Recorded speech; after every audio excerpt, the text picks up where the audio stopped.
Hey y'all, God morning. What's going on? A to the K, y'all know what it is. Today I'm gonna do this video. I'm gonna try to sit in my chair. Is that cool?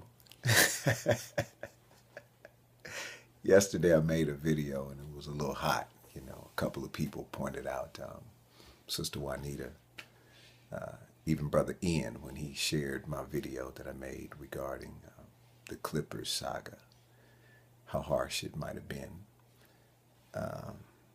Brother Greg West, he asked me in a post, who was I talking to when I used the word nigga, or the N word. And I have to be honest, when I listen to myself, I too turn me down. As a professional in the art of recording and playback, I know that there's a difference between the two. There's the guy that records, and he's the one that expresses with all his passion, his sentiment, his thought, his space, the express, the storyteller. And then there's playback. It's when you hit play on what you recorded and you hear it and you go, wow, is that me? Well, I did that yesterday, and I want to apologize to anybody that I offend when I express my points. Cool. So, again, I don't have any defense for what I heard. I received what I heard, and I appreciate all of you that love me, and I am a better leader than that. So I'm going to make an effort today to express my point without offending anybody. Is that all right? I don't know if that makes it easier to receive for everybody, but, hey, man, I'm going to make an effort. Cool?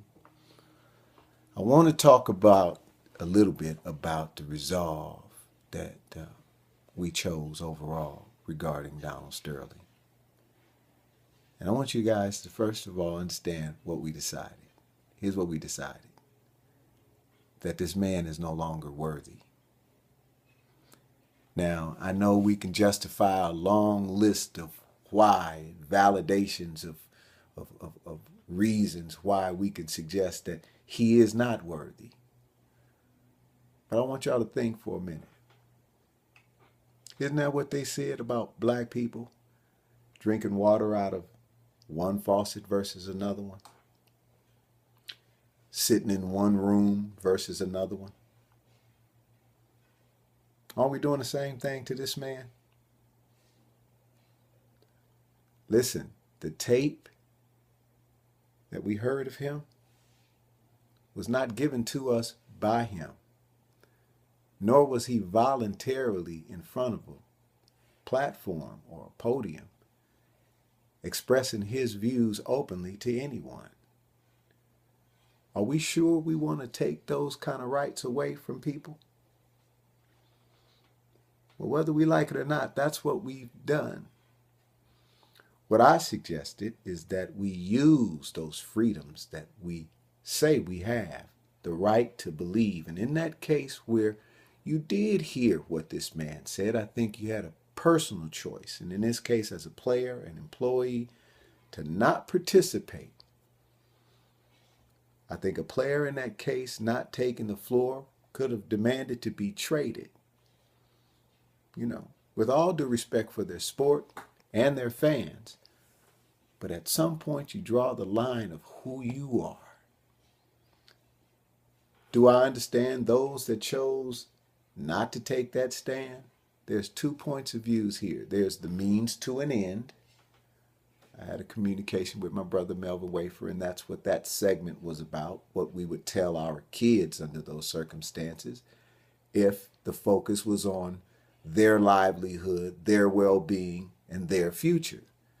Then I would take the means to the end scenario and use it and apply it there. In this specific case, my dissertation was regarding effective change. What would be the greatest impact? And I still say that not getting on his floor and affecting those vendors and not putting on that uniform would have been a statement that we'd be talking about today, not some inside out jerseys. And because we did not take that stand, we, in my opinion, have become the same beast that we say we're trying to destroy by executing the same wrath onto a man who owns a team because we don't like a tape of him. Come on, gang, what's going to happen when now the next set of basketball wives is coming through the media fiasco, and a new hip thing is recording basketball players and asking them questions, giving them a few drinks, and next thing turning the tape into the NBA.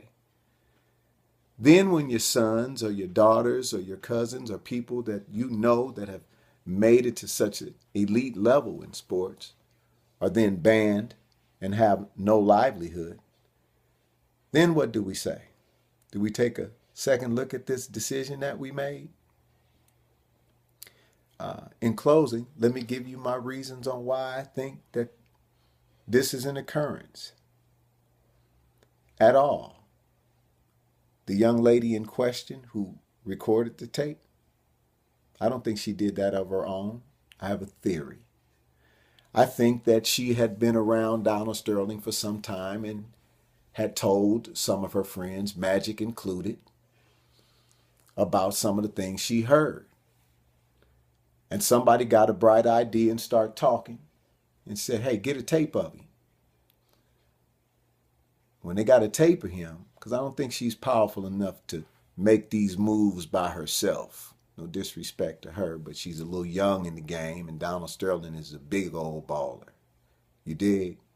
So I don't think she just circumstantially showed up on the scene or recorded this tape. I think somebody wanted him out of there. I don't think that tape just got to the media. I think that it was prearranged, and by the time it blew up, people were in position to push him out, and then all of a sudden the same black man that you don't like and mention you don't want at your game is the next one in line to buy your team. Kind of strange to me. You know, being now that you got Chris Paul and Blake Griffin and the Clippers are now making some noise. Nobody wanted that team 10 years ago. But now they're in the playoffs. And we don't like that dude who owns it. What can we do to get him out of here? Is this the approach we really want to take, man? Is this how we want to live? Something to think about. Look, I love everybody. I'm going to get off this subject. I got other stuff to talk about. We're going to make this the last 8 minutes or so that I even record stuff like this. I got things to do, and I love every last one of y'all.